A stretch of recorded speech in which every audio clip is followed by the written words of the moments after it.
Miami, Texas. I just spent like almost 2 weeks in Texas driving around. Another Dallas, Texas, Canada. I always seem to have a good representation from Canada, which I love. Um, Maybe about a quarter of the people that join are from Canada, which is pretty cool. Um, so it's 10 a.m. Friday the 13th. Yeah, that's crazy, right? That's 10 a.m. tomorrow. So you got to let us know how tomorrow is shaping up so that we have a good sense and we can be better prepared. Okay. Um, Rockville, Maryland, Tampa, Florida, Annapolis, more Maryland, South Carolina, Pennsylvania, Massachusetts, Saratoga Springs, more Cincinnati, more Texas, Philly. I love that. Massachusetts.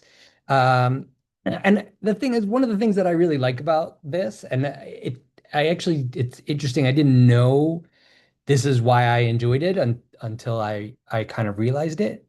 But I think um, one of the key tenets, and I'm going to talk about this a little bit later, like when we officially get into the workshop, but one of the key tenets of self-compassion is the idea that we need to remember that we're not just in this on our own by ourselves. And what one of the things I enjoy about doing these workshops is we've got, right now there's 55 people or so. There'll probably be somewhere around 100 people before everything gets settled. And we're from different cities all over the country and all over the world. We've got at least a few countries represented. And like we're all coming here for the same reason, right? Like we're all here because we're just trying to make our lives better. We're trying to heal from something that happened to us a long time ago. And I think that when we look at this chat list and see people from all these different places, it's a really good reminder that like we're not alone in this. We're not the only ones struggling to make our life better and who want to make our life better and are willing to put in the work to make our lives better. There's a whole bunch of us out there, and we're all logging in maybe by ourselves, maybe alone, but we're all logging in from different places around the world and we're coming together in a way that I think is really special. And I'd love to say that's, of course, why I do the workshops, but that was not my original intention. But I love that that's how it's playing out. I love that there's a real sense of community on these nights when we get together and that it makes a difference. And so when I go into some detail about self-compassion, we'll circle back on this and talk about this again. Oh, Tracy's here. She's from Lidditz. Uh, I adore Tracy. Plus, I really like Lidditz, so I'm glad I got to see that. Um, and yeah, so we've got a few people. Let's see, what time do we have now? Okay, so it's five after. That's pretty much enough. There's Kristen from, I never know how to pronounce this, Guelph, but she's from Canada, which is what matters most. Um, and so why don't we get started? I'm sure there will be other people that are joining, but in the meantime, let's get started and get going on what we're covering tonight. So you've introduced yourselves. Please keep doing that. If you haven't yet, feel free to share where you're joining from. Um, because this is a Zoom webinar setup, I can't see your faces. You can't really raise your hand, or you can raise your hands, but I can't do anything about it. You're automatically muted. I can't even unmute you if I wanted to. So if you have questions, and I love questions, people who've been to these workshops before know that I really enjoy the Q&A part that comes towards the end or even sometimes in the middle. Just use the Q&A box, which is part of your Zoom panel. If you don't see it in your Zoom bar, there's a more button or a three dots button. And if you click on that, that'll get you to the Q&A and just open that up. And you'll be able to see other people that ask questions as well as be able to ask your own questions. Um, This is going to be about 60 minutes. I'm really going to try and keep it, at least my part, to 60 minutes. I'm happy to stay on for additional questions. I have no qualms about that whatsoever, but I'd at least like to be pretty respectful of your time in terms of keeping it at 60 minutes. You know, the chat is open. Feel free to um, share where you're like share in the chat, talk in the chat. You're totally happy to do that. I do ask that you just be respectful and caring and compassionate. But the truth is, everybody that shows up here is already that way. So I haven't really had any trouble. So I appreciate that. And then just as a reminder, tomorrow, probably in the morning sometime, I will send out an email and I'll post in the meetup group about a link to the recording and the slide deck. And so if you don't want to take notes or anything, you don't have to worry about that just now. I will send everything tomorrow. If you don't receive it by 12, feel free to reach out to me, but I'm I haven't had any problems so far, and 12 should give me enough time to be able to get it done. So let's get started. Today, we're going to talk about emotional time travel.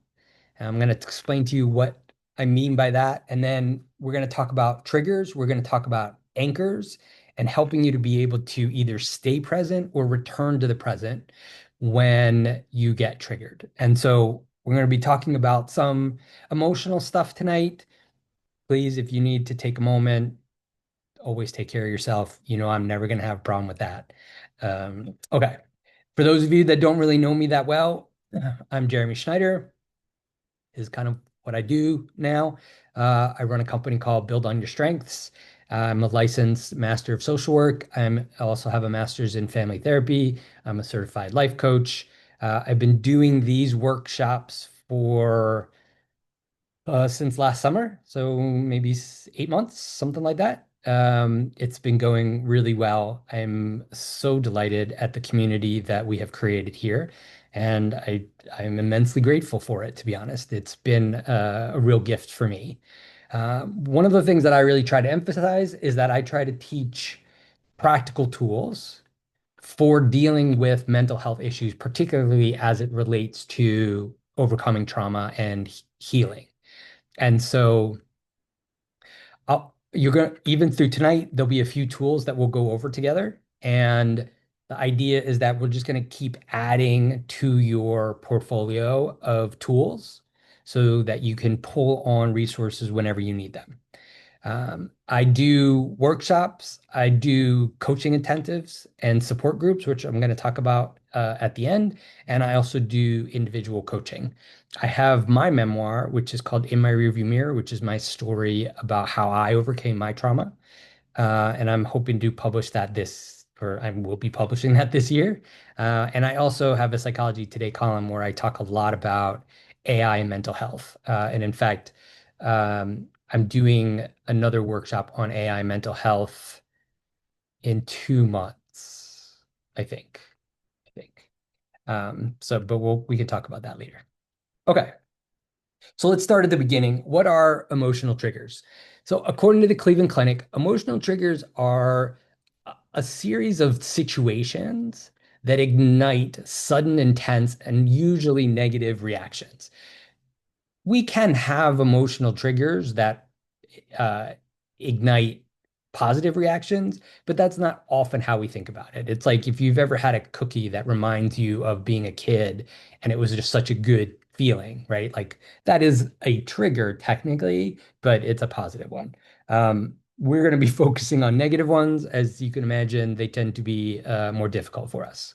The one good thing to know about triggers is that they could just vary greatly from person to person. And what I mean by that is like something that triggers me may have no impact on you whatsoever.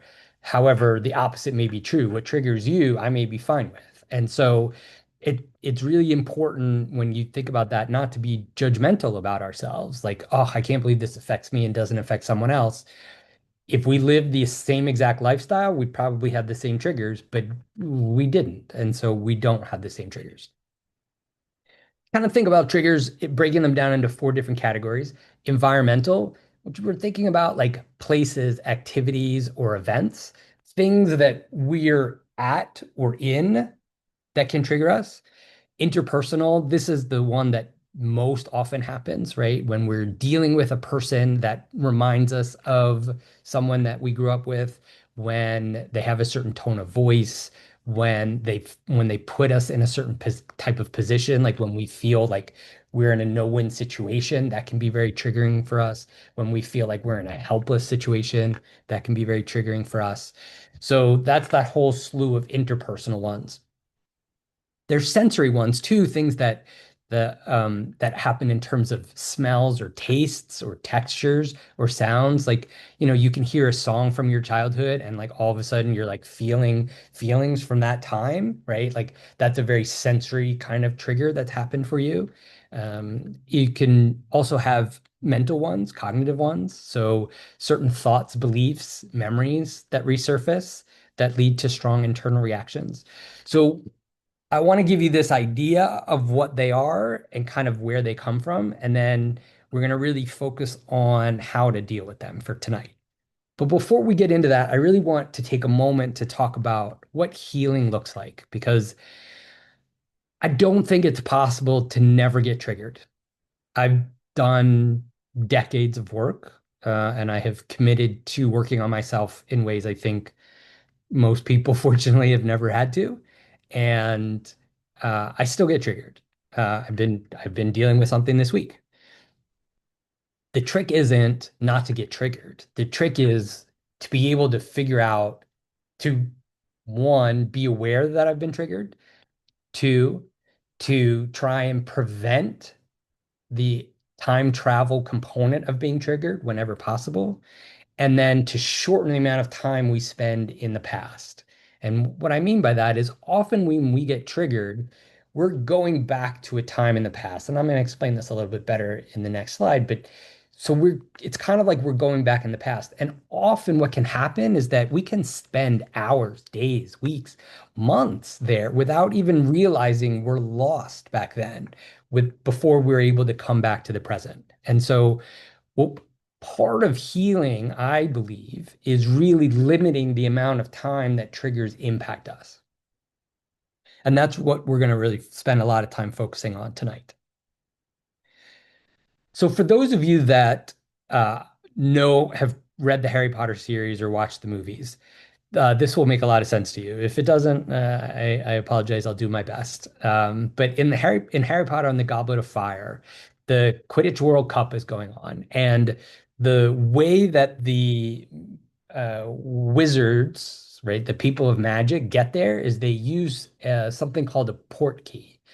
And what a port key is it's just a random object. It's just anything that's been infused with some magic, so that when you touch it it transports you to this place where the World Cup is taking place. It got me thinking about the way triggers are, and that what I think triggers are emotional port keys. They're these random experiences. Sometimes we know it's an issue, sometimes we don't. But as soon as we touch that moment, right, we get that trigger, we don't get transported to another place. We get transported to another time. And we get transported to another time that is often significantly darker and harder and more difficult to deal with than where we are right now. But because we don't understand that we're traveling in time, we think that all of a sudden we're not able to handle this situation because we feel all those feelings from back then, right? We feel like we're 9 years old again. And that's why everything becomes harder when we experience triggers. I hope that makes sense. So I want to give you a little bit of a kind of nervous system lesson here so that you can kind of understand how that works. We've got the brain's kind of core survival system, the amygdala, right? This is our warning system. This is our fight or flight. I'm pointing back here because that's actually where it is. All of our neurons, all of our nerves, right? All of our sensory information comes through our body travels through our nervous system, and the first thing it goes through is our amygdala. That's great when we're dealing with real life or death situations. The amygdala is excellent at understanding what is safe and what is danger.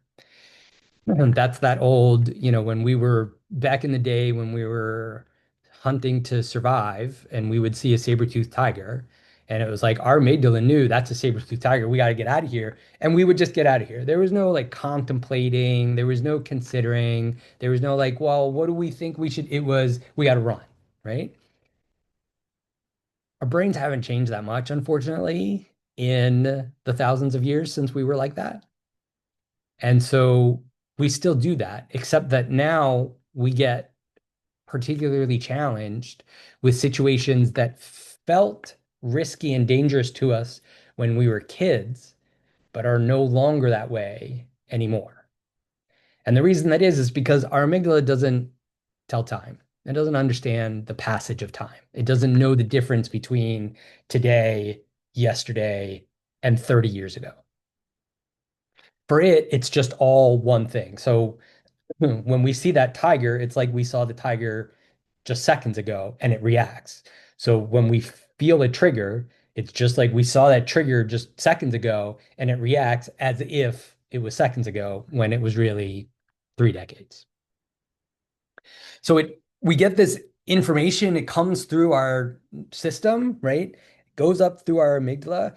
The reason we don't have a chance to like think about it, but the reason why we react before we even have any conscious thought is because that's the path that it follows. It goes through the amygdala first, right? It goes through that reptilian brain before it gets to the neocortex, the part of where that stores our logical thought capabilities. So it's not like there's something wrong with you, right? It's not like you're failing. It literally, this is your brain working the way it's supposed to. It's just working in a way that isn't helpful to you anymore, but it was. And so the reason, like when getting upset with yourself about the fact that you're being triggered and you're not handling it well is really unfair because our brain is doing what it needs to be doing. It is trying to protect us from a danger that it sees as happening. We need to then help our nervous system understand, oh, that really was 30 years ago. We're not like that anymore. We can handle this now. We're going to talk about some of the ways that we can do that, but it's really important to me that you understand that this is not a failure of you. This is not because you are broken or because you're not good enough or able to handle adult living. It is because your brain experienced trauma and sees trauma even though it happened so long ago. Again, this is a protective response. This is not a flaw. This is literally how our brains are built. You can see how it gets us caught in these loops of trauma loops, right? Where it's just like we have some memory, it triggers us, that makes us feel worse. We then are more vulnerable to feeling more triggers and so on and so forth, right? But again, this is part of the way it's supposed to work. It is protecting us. It's just protecting us from something that happened a long time ago, and we don't need it to protect us anymore.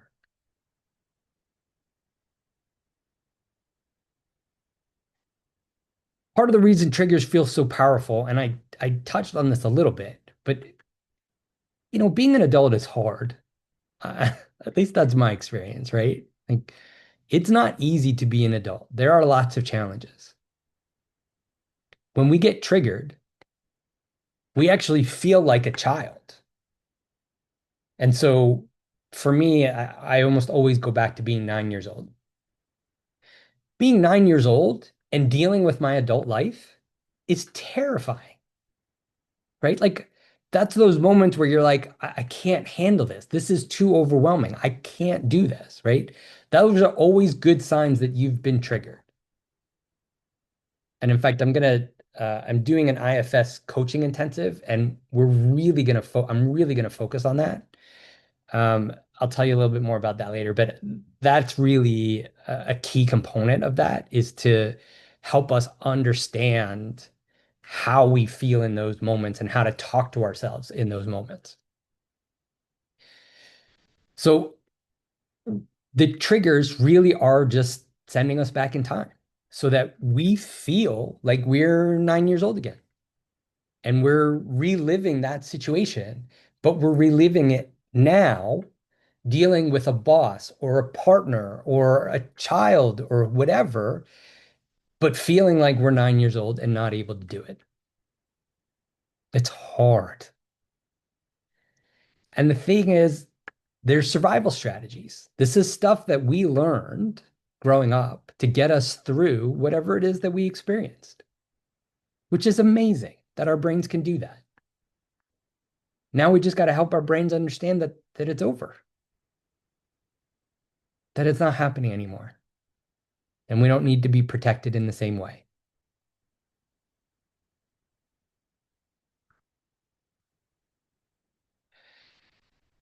If you've been to any of my workshops, you know that I talk a lot about self-awareness. The thing obviously with self-awareness is you can't change what you don't notice. So if you're not aware that you're struggling with something, you can't change it. So part of what we want to do is help you to build up that sense of awareness so that you can see the kinds of things that trigger you. You can see what it feels like when you get triggered, and you can begin to see the kinds of things that will help anchor you back to the present. And that's really what we'll be focusing on for the rest of the evening. I'm sure some of you have already seen this, but let's talk about my awareness arc, right? It's a simplified version to kind of help you understand what the process of self-awareness is like. Simply put, it's why, what, now what. That's the easiest way to kind of try and remember it. The why is that moment of noticing, of awareness that something has changed. Why is my stomach feeling weird? Why is my mood changed? Why is my heart beating faster? Or why am I feeling this way? Right? What are these things that are happening in my body right now? And being able to notice it and then say, okay, something's happening. Let me take a step back and really focus on this. And that's when we get to the what. And the what is really focused on curiosity. I've had some people ask me, how do you not let self-awareness become this complex, second guessing, constant experience? And by doing the in this order, I think that's what really helps. Because once you notice, then you can get to the what. And the what is not criticism or judgment, it's curiosity. What just happened? What did I experience that my stomach feels weird? Or what story am I telling about whatever I just realized happened, or my mood changed? What was I experiencing before that may have triggered my mood change? It's gentle questioning, it's curiosity, it's caring, right?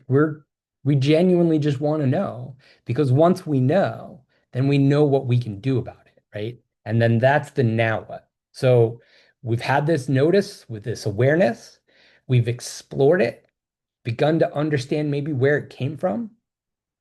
Now we can really take a look and figure out, okay, but what do I need now? And that comes at two levels. One, what do I need? How do I take care of myself? I've been triggered in some way. I've been activated in some way. How do I help myself calm down? How do I soothe myself if that's what I need? What kind of care do I need in this moment? And then the other piece is, what do I want out of this situation? So you're in whatever situation it is, you get triggered.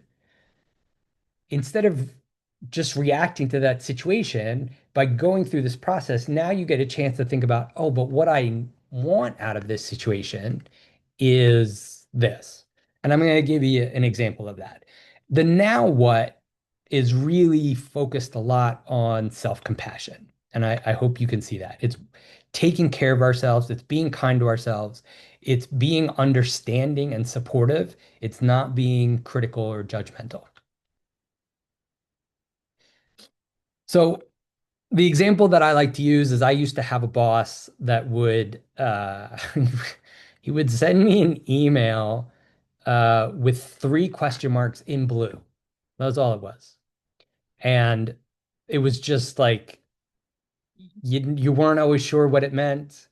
It could be about the email, it could be about something else you just heard. You just kind of never knew.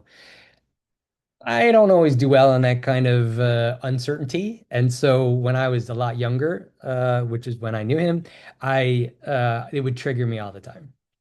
So I'd have this why, right? My stomach just tightened. I'm noticing I'm anxious. So like I realize something happened, the why, like something has changed, something has impacted me. Let me figure out what that is. Take a step back. What about this has made me feel anxious? Oh, this reminds me of being criticized as a kid. I'm understanding that this implies I've done something wrong.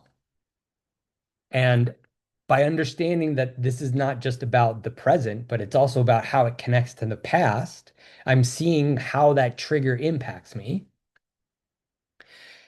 And then the now what, which is where I get to say, okay, but okay, that's all well and good, but what do I need right now? Well, I'm going to take a few breaths. Maybe I'm going to take a walk around the office. I'm going to listen to a good song, right? Something that helps me calm down, helps regulate my nervous system again, because once it's activated, it's hard to calm it down. And then what am I going to do about the now what? Like, what am I going to do about this situation? Well, the situation is he sent me these three question marks. What do I want to do? I can say, "Ah, I don't need to do anything. I've just made myself feel better. So whenever he wants to let me know what he wants to let me know, he can. Or I can say, I can respond back and just say, hey, did you want something from me? Right? But now I'm responding from a place of self, of adulthood, not from a place of activation and being triggered, right? Which is where I would be like, what do you want? Or I'm so sorry, what did I do wrong? Right? Like all of those kinds of reactions that happen immediately from this place of being activated and triggered. When you go through these three steps, you get to that now what, where you get to actually decide, oh, wait a second, I can respond how I want to respond. I hope that makes sense. You're going to kind of want to use this with all of, I mean, your entire life. Really, this is like a life lesson. I hope that makes sense. But particularly when it comes with triggers, this is how we're going to help you understand what triggers impact you and how you can bring yourself back to the present when you do get triggered. So, one component is I just want to spend a couple moments giving you time to think about what are the kinds of situations that you are most likely to be triggered. So, let's just run, these are the four we talked about earlier, the kind of four main types of triggers that can happen. So I want to give you a couple of examples. So environmental is a good one. So for some reason that we don't need to go into right now, but when I'm in a library or when I'm surrounded by books, that is a trigger for me. So for decades, I would borrow books online or I wouldn't go to the library or whatever it was, right? But the last, 10 years or so has been great. You can just peruse online books and take books out of the library that way. I still got what I wanted, but I also didn't put myself in a situation where I was likely to be triggered. Interpersonal. Um, so, certainly a boss that is going to send me three question marks is going to be triggering for me. Yeah, I'm sure we all have somebody like that, that type of person. So just even knowing that ahead of time is really helpful. Sensory, I this doesn't impact me nearly as much, thankfully, but If that's an area that's important to you, that's something good to really be aware of. Are there certain types of smells or tastes or sounds or whatever? Um, and then cognitive. So are there certain thoughts that you have? Like, so I've been learning this week, it's just both frustrating and really good that I've learned it, that when I start to feel certain feelings, I th- I take that to another level in terms of I start to feel like a sense of sadness. I don't think of it as just sadness. I think of it as a statement about the kind of lifestyle that I've chosen for myself. That's triggering, right? When really all I need to do is just like, oh, I feel sad. So you may have lots of things like that that you already do that you're probably not even paying attention to yet. So, take a moment, write down a couple of things. It doesn't have to be even be from each category, but just a couple of areas where you're like, oh yeah, these kinds of situations tend to trigger me. That way you can have it and then keep adding to it as we go through this workshop, but also as you go through your life, just so that you can kind of develop a really good list. I do want to take a moment while you're writing that down to just, I didn't say this clearly enough. I don't, I can't look at the chat while I'm doing the workshop because, it's hard enough to keep my focus as it is. And so if I can see like there's some action going on in the chat. If you have questions for me, please use the Q&A box and post them in there. And then that way it stores them. It's easier for me to look at. I can bring them up during the workshop, or more likely, I'll just bring it up at the end and we can really work through them. Okay. So once you start to realize, okay, you know what triggers are, you know the kinds of situations that trigger you, you know why triggers happen in terms of the nervous system impact. Huh. Now let's spend a little bit of time, or the rest of our time really, thinking about how do you deal with triggers.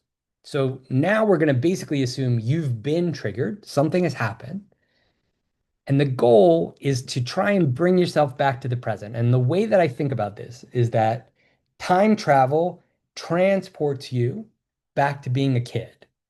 What you need are anchors that anchor you back to the present. We're going to talk about a few different types of anchors. I'm going to give you some examples. These are not the only anchors. You certainly don't have to do all of these anchors. You can create any kind of anchors that you want. I'm just trying to give you some beginning to get you started thinking about, oh, I'm not interested in that, but if I did this, that could be really helpful for me. I was talking with a client who was talking about a client who used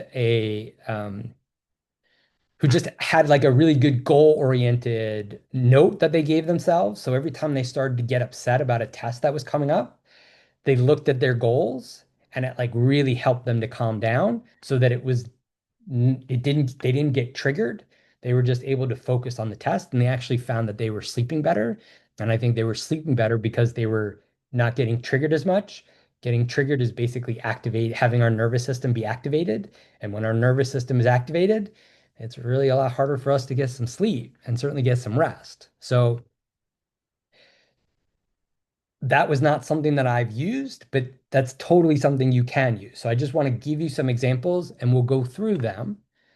We'll actually go through more than just even these three groups and find what works for you. And then we'll end with a plan on how you can start to do them on a regular basis. So someone in the posted in the Q&A, and thank you for posting in the Q&A, is it best to try to avoid triggers? How much avoidance can one do?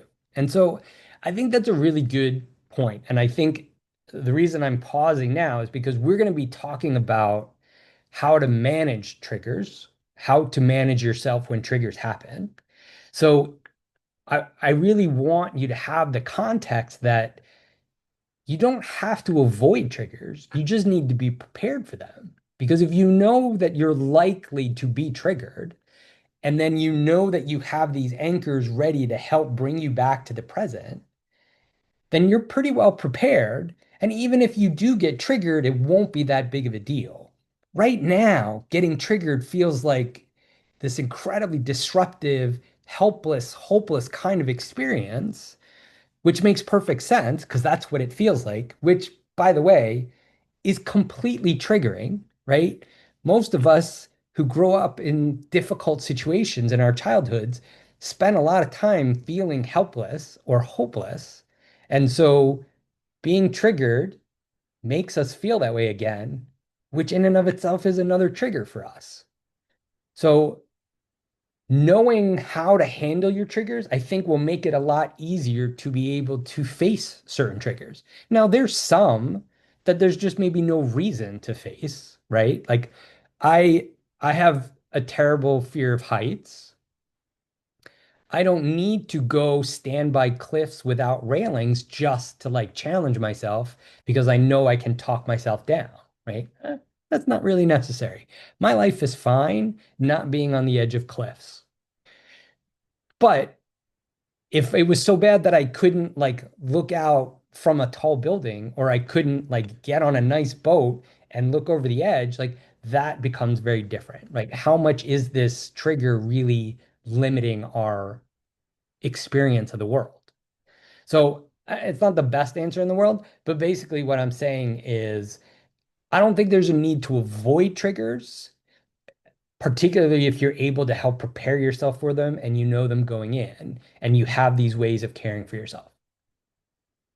So let's start with body anchors, regulating your nervous system. So again, part of what activation is it's kicking our nervous system, our amygdala goes into fight or flight mode. When we're in fight or flight mode, we're at a higher level of intensity, of awareness, of alertness. It's draining, it's exhausting. Everything feels more hyper, and it's just a more challenging way to live life. So, what can we do? We can do a few of these things. We can breathe deeply and intentionally. We can make sure that we exhale longer than we inhale when we're doing breathing exercises, because that helps slow down our nervous system. It helps tell our nervous system that we're safe.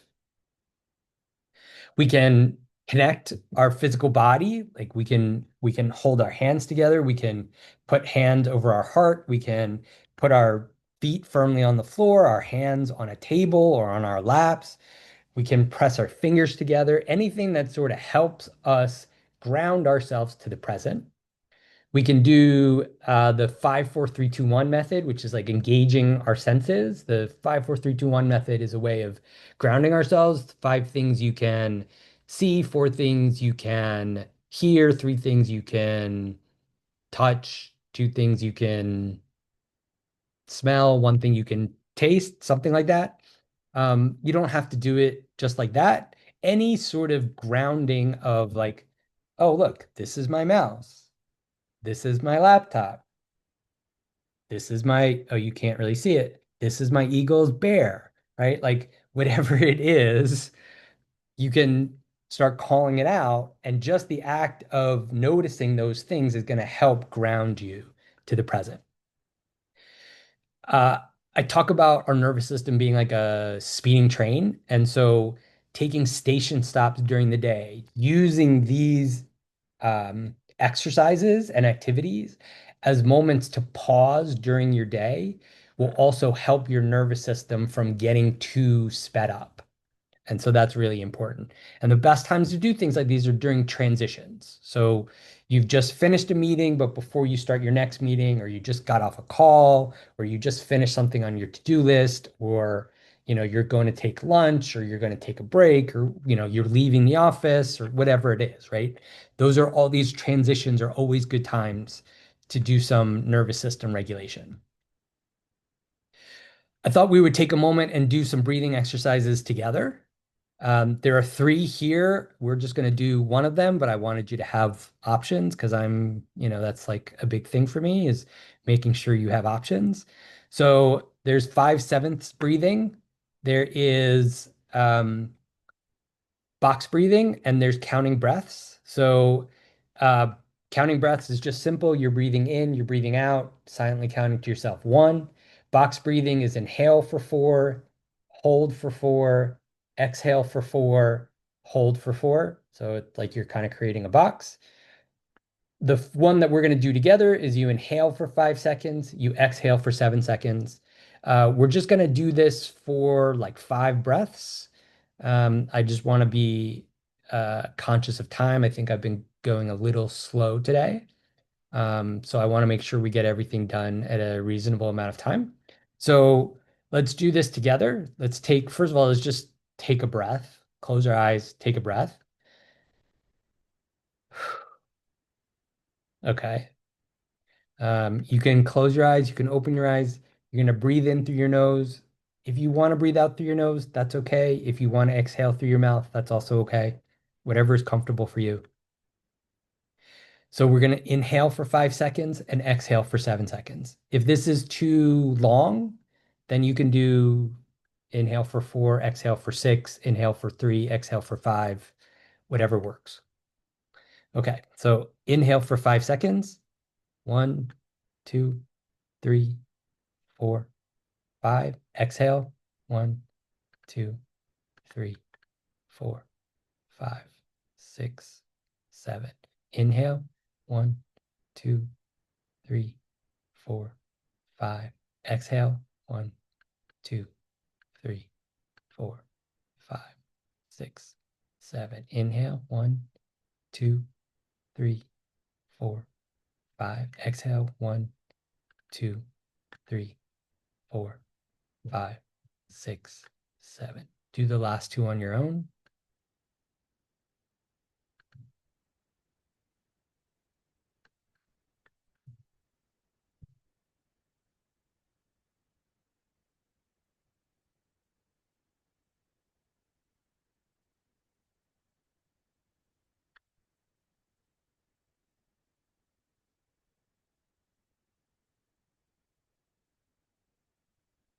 Okay, good. That was just 5 breaths. I hope you can feel even just a little bit different. Imagine doing that a few times a day, just whenever you get a moment as part of those transitions that I talked about.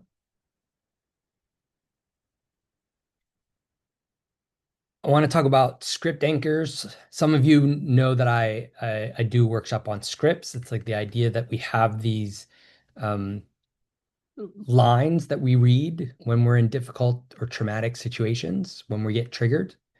And so I think of them as like scripts. So we've got this old line and we want to replace it with a new line. So it's kind of, again, it's kind of the rewriting of your story. So the automatic thought that can arise is things like, I'm not safe, or I always mess everything up, or they're going to leave me, or I'm not enough. And the thing is, we apply so much weight to that and so much power to those thoughts. That's what really gets us into trouble. But the truth is, they're just thoughts. And so if we can notice them and then maybe offer a different statement, a different way of thinking about it, right? I'm safe right now. I've been safe for a while. This is an old feeling in a new moment, right? This is a feeling from back then, not now. This feeling will pass. I'll be okay. It was really hard back then, but I can handle that now. I've learned and grown a lot since then. So it's this process of speaking to yourself as the adult, telling your child in you what you needed to hear. I'm safe. We've made it this far. We've got this. I can handle it.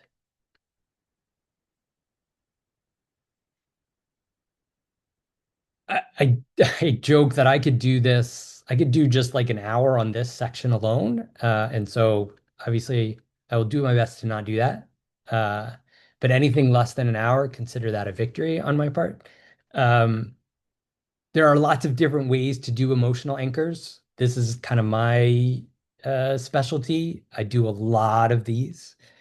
So music is a big one. I have playlists of every kind of mood I can think of and for different needs. And so having an anchor playlist, music that really grounds you back to the present because it brings you joy, because it helps remind you of people in your life, because it reminds you of who you are now, whatever it is, it doesn't matter why. As long as it helps you feel good and connected to yourself, that's a great music collection. And you can call it the anchor playlist or whatever you want to call it, right? So that you know, okay, when I'm triggered, this is something that I turn to. And depending on the trigger, it can be different types of music as well. There's comfort media, right? There's TV shows, movies, books, poetry that just you deeply resonate with, or that just gives you such a good feeling, even though you've seen it before or read it before. So I have books like that where I've just like every couple years I just read it over again. I just know that I feel better when I'm reading those books. And it just is it's a grounding experience for me. It's also a nervous regulation, like it's a nervous system regulation practice. So those kinds of things are good. Connections, there family members, are there friends, people in your life that you feel like you can connect with, particularly when you're in a more vulnerable state of being triggered. You don't have to like tell them everything that's happening, but if you can reach out and say, "Hey, I'm having one of those moments," and just establish connections so that you can feel less alone and isolated, that can be really grounding and anchoring to the present. I do a lot of photos. I have like on my lock screen, I have sunsets of photos of sunsets that I've taken or other pictures of like my trip across the country. Um, just any kinds of things that can help you feel a moment of joy or be connected to a moment of adulthood in some way, whether that's again a special vacation or a special experience. Those are all really helpful when you need emotional anchoring. You can ask friends and family to write letters about how important you are to them, how they care about you, whatever that is. You can also write a letter to yourself from your adult self to your child self to help your child kind of remember, oh, okay, like we're an adult now. We've got this. We've handled this. We're good. We don't need to worry about those things anymore. Um, Many of you know that nature is a huge one for me, and particularly something that I've really been focused on over the last year or so, 2 years. Um, just anything about nature is really good. So today, before this, there's a lake near me. I walked to the lake. I took some photos of birds, pretended I was this really cool wildlife photographer, and just like kind of lived in that moment for a while, and it was really nice. Um, but there's all kinds of ways that you can do that, right? Like having an extra, taking the scenic route on the way home from work, or, whatever, when you're running errands, or just taking a walk, or opening a window, or whatever it is, right? Just kind of feeling more connected to nature in that way. And then another one is affirmations. And so some affirmations that I use, there are lots of really cool affirmations apps or websites that you could use to really help you with this. The simple ones that I use is, may I remember that I am safe so I feel safe. And it is February 26th. I am 55 years old. I've got this.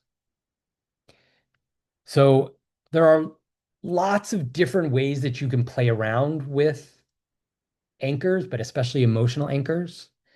And it's just a matter of finding what works for you, right? Like music is very powerful for me. Maybe it's not that meaningful to you.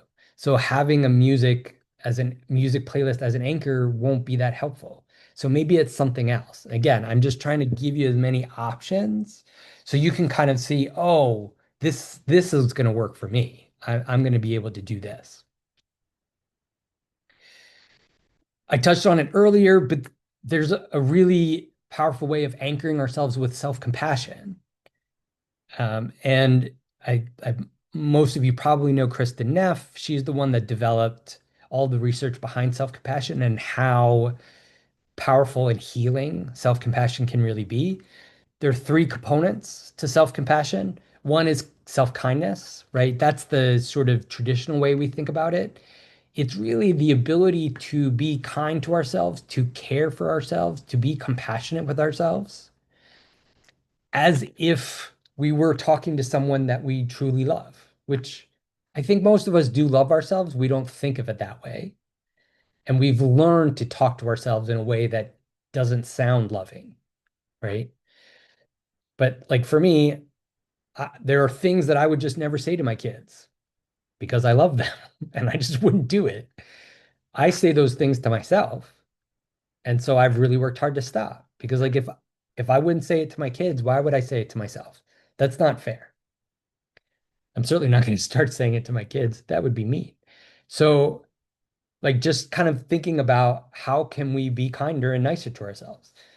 Not because of any other reason except well, we deserve it. We're entitled to it. And it's healing for us. The common humanity piece, for those of you that came a couple minutes early or right on time, right? This is what we were talking about, that there is, I mean, right now, there's like 75 of us on this call, right? We're all coming from different cities and countries around the world. We're all here focused on pretty much the same thing, which is, you know, trying to figure out how do we heal and function in a way that is aligned with who we want to be and the way we want to be. And so when we have these moments of difficulty and challenge and struggle, we need to remember that like on a night like this, there's 75 of us all over the world doing the same thing, going through the same issues. And so we're not really anywhere near as alone as we think we are. And there's something really powerful about that because when we feel isolated, it's much easier to feel shame. But when we feel connected, we feel a sense of part of being something that's a little bit bigger. It's a lot harder for shame to have an impact on us. And by the way, I'm going to be doing a free workshop on shame next month. So if shame is an issue for you, we're going to really dive into shame and really figure out how to fight it off. I'm excited about doing that. I haven't done a workshop on shame yet, and I'm already pumped. So, and the third one is kind of this mindful awareness, this metacognition, this self-awareness that I've already talked to you about tonight. It's being connected to our feelings. It's being aware of our feelings. It's not exaggerating them. It's not denying them or suppressing them. It's just, this is what I feel. This is why I feel it. It makes sense. Of course, I'm hurt. I went through something that was hurtful. I'm still recovering. That's okay. I'm fine. Right. So that having that awareness and connection to ourselves. So there are times where anchoring is going to be difficult, and that's okay. Right. That's totally fine. So what I wanted to do is just share real quick a few things about other self-care activities that you can do because self-care is also a process of um, caring for ourselves, of anchoring ourselves. It's also a really valuable tool for connecting to your sense of self. And so another thing for you to think about in terms of doing it. I'm just going to go through these real quick. There are physical things that you can do, like exercise and stretching and just like taking your medicine and eating. There's mental challenges, doing a puzzle, word games, just taking care of yourself in that way. There's emotional, right? So there's journaling, there's crying without any shame, without any judgment. There's talking to someone. There's relational, right? We talked about that connection, environmental. This isn't just nature, but about making the space that you're in feel more comfortable for yourself, wherever that happens to be, whether that's in an office, whether that's at home. Um, and then a protective component, which is like setting a boundary or reviewing your calendar to see if maybe you're saying yes to too many things. Is it, taking a look at what is going on with you in terms of is there something you need to advocate for yourself about. I do a whole workshop on self-care, so this was just an incredibly abbreviated version. Um, I hope this brought a little smile to your face. So this is these are my socks.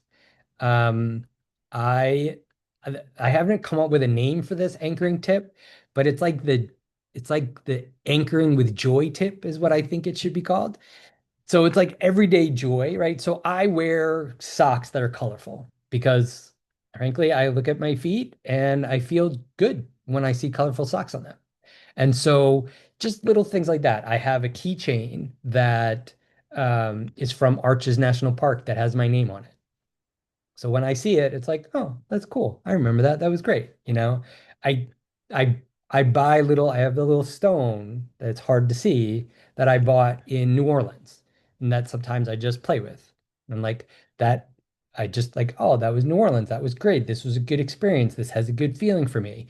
I wear shirts, like sweatshirts of national parks that I've been to that I really enjoyed, or of my favorite sports teams, or whatever it is. And like those kinds of things just add a little bit of joy to your life, but they also help just anchor you a little bit more. They're not huge, right? It's not a game changer by itself, but it does help tip the scales in your favor.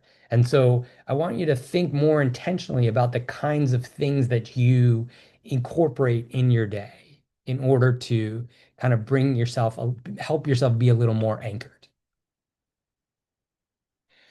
And every time that you go through one of these anchoring practices, I want you to remember that whenever you bring yourself back from time traveling, you're building yourself a sense of safety. And you're showing your brain and your body, we made it. We survived. We're okay now. That's healing. Every time so again, healing isn't necessarily not getting triggered. Healing is being triggered and being kind to ourselves and compassionate to ourselves and knowing how to care for ourselves that helps bring us back to the present. That's healing. And that's not just healing because it helps heal a pain that we suffered, but it's healing because we're now also bringing ourselves back to the present where we feel better and we function better and we have more confidence and more comfort in ourselves. And the other piece is neuroplasticity, which is a whole big thing about how the brain continues to be able to be changed. Every time that you do an anchor practice, you're teaching your brain a new way of handling triggers. And so you're rewiring your brain, which is really, really cool. It's hard work. And so I don't want you to feel like you should just be able to do this after tonight, right? Like that's not how it works. But each time you do this, you're just rewiring your brain a little bit and you're teaching yourself that you're safe and you're teaching yourself that you can take care of you in a way that of course you couldn't when you were a kid. How could you? You were a kid. It's hard work. It's totally worth it. And I think you'll find that as you practice, you start to really get better at it. So I want to just end with talking about kind of the importance of doing a daily anchor practice. Yes, it's great to have a whole slew of anchor practices for when you get triggered, but there's also an element that the more anchored you are in the present, the less triggered you probably will be. And so practice being anchored during the day, even when you're not at risk of being triggered, because the more anchored you feel in the present, the less likely you are to time travel. So there's morning grounding activities, right? You can do the midday station stops that we talked about. You could keep a trigger log, right? Of when you notice yourself time traveling, the kinds of things that cause you to time travel, like what are your kind of typical triggers? And then what helps to you to return? What anchors you? What anchor practices work for you? right? That's really a powerful um, practice for building your self-awareness muscle. And then evening reflections about what worked during the day. What did you do that made a difference? What anchoring activities did you do? Did you realize that you got triggered at some point and were able to do something about it? Like all of that, you want to celebrate your successes. And whenever you have trouble, it's like, okay, I have trouble. This is a hard thing. I've been doing this for decades. It's going to take me a little bit of time to learn the new way. We don't need to be hard on ourselves about it. We don't need to be mean, right? It's understandable. So again, I highly suggest starting to integrate anchor practices on a daily basis. And then I just want to leave you with this mantra. This is what I use. You can use whatever you want to do. But you time travel because your nervous system is trying to protect you based on what it learned in the past. You don't need to erase that. You don't need to pretend it doesn't happen. You just need to gently remind yourself as often as you can, multiple times a day, that you are in the present and that was in the past. That was then. I am here now. Say it out loud, write it down over and over again, put it on a note where you can see it, put it on your lock screen, make it a calendar appointment on your phone so that it comes up every day. That's what I do. Honestly, that's what I do with important things that I need to remember. I turn them into a daily calendar appointment and it just pops up. And then I don't always see it every day, but most days I see it and it really makes a difference. It's the kind of thing that you can use when you're triggered. It can become an anchoring affirmation. That was then, I'm here now.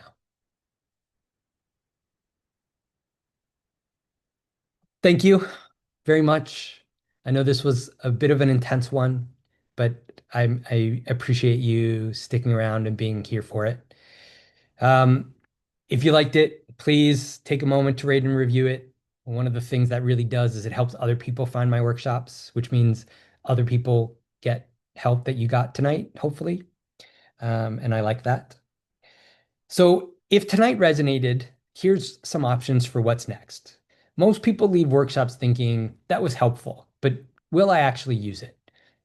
Or I get the concepts, but I don't know how to practice them. Or I don't want to do this work alone. So I've created 3 ways that you can go deeper, that you can take the next step if you feel like you're ready. The first is a coaching intensive. The first one is next month. I'm going to be focusing on working with your parts for anxiety and inner conflict. This is not just another workshop. First of all, there won't be 75 people. There will be a maximum of 20 people. There probably won't even be that many. Um, I will teach about internal family systems, which is the idea of that we all have parts and we all have a sense of self.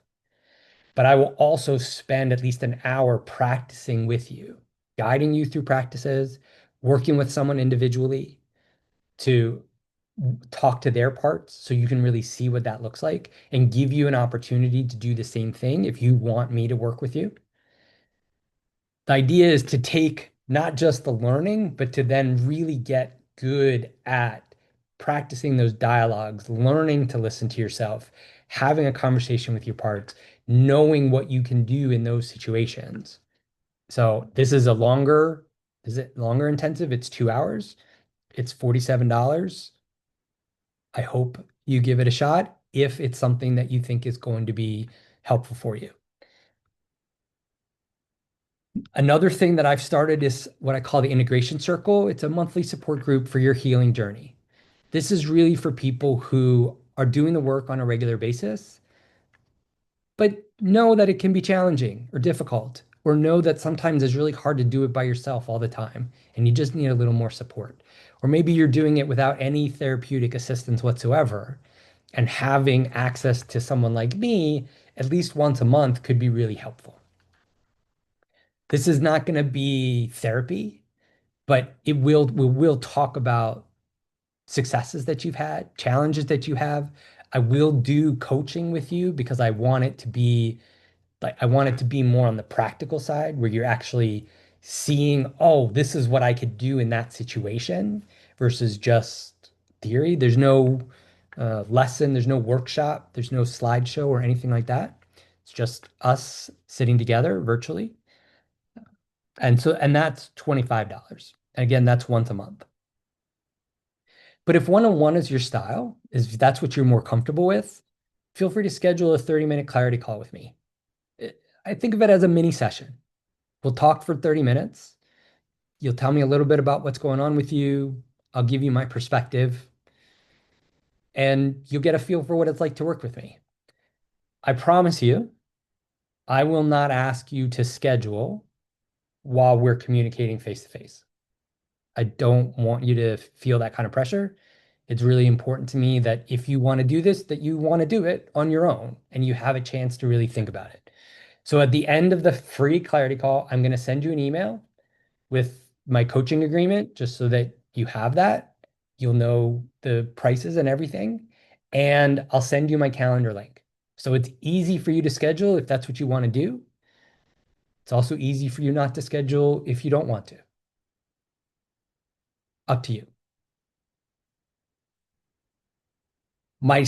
The next schedule for the next month is we have an integration circle coming up in 2 weeks, 2 weeks, 2 weeks from today. I mentioned to you that in March, the first week of March, I'll be doing how shame infects your life and what to do about it. And then the coaching intensive is March 19th, and we have another integration circle at the end of March. The next, sorry, that's April. So no, that's March. So April is, I think I'm doing, it's on Meetup. I apologize. I don't know this off the top of my head. But in on April, I'm doing, I think, AI and mental health as the free workshop. And I will be doing, I believe, cognitive management as the coaching intensive. And then we'll have the integrated, I mean, the integration circle. And then in May, I think I'm doing sleep as the free workshop. And I'm doing a real in-depth look into self-compassion for the coaching intensive. And then we'll have another integration circle. And that's kind of the way I'll schedule it out for the rest of the year. Um, if you're somehow not part of my meetup community, I hope you will join. That's where most of us come from. And so, just to recap real quick, what do you need now? If you're just starting, I would just come to the Shame workshop next month. It's free, there's no commitment or anything. If that's where you're at, that's totally fine. If you want to start practicing, you can either sign up for the my coaching intensive and internal family systems, or you could look at the cognitive management one or the self-compassion one. If you're looking for more ongoing support, that's the integration circle. And if you're looking for something more one-on-one, then set up a clarity call with me and we'll talk and figure out what you need and figure out what makes sense. So there are a few questions left. I want to try and address those. I also just want to remind you, if you have questions about this workshop or about really anything as it relates to me or mental health, feel free to post it in the Q&A and I will get to it. So someone asked, does the type of self-care strategy depend on the type of issues you are having? For example, are there some issues where you have to do something physical because a mental reframe won't work? Okay, so that's a good question. I break down self-care into two categories. So what I showed you in the slideshow was the 6 dimensions of self-care. But before that, I break it down into two categories. One is regulation, the other is restoration. And so that's really where I think about what you need, right? So if you need regulation, meaning you've been activated, you're feeling wired, hyper, your nervous system is really um, you're in fight or flight mode, right? So you want regulation. You want activities that are going to help ground you, that are going to calm you, quiet you down. So maybe that can be exercise for some people will do that, but certainly maybe stretching could do that. Obviously, breathing exercises, things of that nature, meditation, right? A walk in nature. Restoration is when you're feeling depleted, sort of like when your battery is low. What do you do to restore your energy? So, like for me, nature can also be like that. Exercise, I think, is like that for a lot of people. I think there are lots of other activities that are more focused on that restoration, that, connecting with friends and family sometimes can be very restorative. So, yes, when I think about the different types of self-care strategies, I think about it in terms of whether you need regulation or restoration. Someone else asked, I'm working on better boundaries going forward. Is boundaries another part of this and for a future session? Um, I mean, boundaries is part of this and for a future session. Kristen Neff, who did all the research behind, or did a huge chunk of the research behind self-compassion, talks about fierce self-compassion. So self-compassion isn't just about being kind, but it's also about being protective. And so that's kind of what you're talking about, right? In terms of boundaries. But she calls it fierce self-compassion, and that's when you're protective of your time. You advocate for yourself. You're protective of the people you care about and love. And so boundaries is part of that. I think things like managing our calendars, right? Like not letting our activities get too far ahead of us, I think is part of that fierce self-compassion that we probably all need a bit more of. And so boundaries are crucial, but it also, like, it is related to this, but it is also like a kind of a whole other category. So I hope that answered your question. Um, and it can be difficult to activate your rational brain or prefrontal cortex when you're triggered. How do you recommend moving to this kind of thinking and find an anchor when you're trapped in fight or flight? In the moment, it can be very hard to think consciously and reframe your experience coming back from time travel. Absolutely. Absolutely. That is totally true. And that is, I think, a huge frustration for people is they feel like they've been impacted by something, but they still think they should be rational and cognitive focused, when in reality, they're still back to being a kid and not able to think that way. So again, I'm going to keep coming back to that first piece is anchoring yourself back to the present.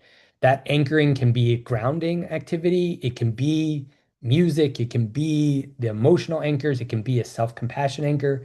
Whatever that anchors are for you that help ground you to the present, that's what you need to do first before you try and figure out how to deal with the situation, right? That's the trick. I think you saw when I did um the awareness arc, the why, what, now what, right?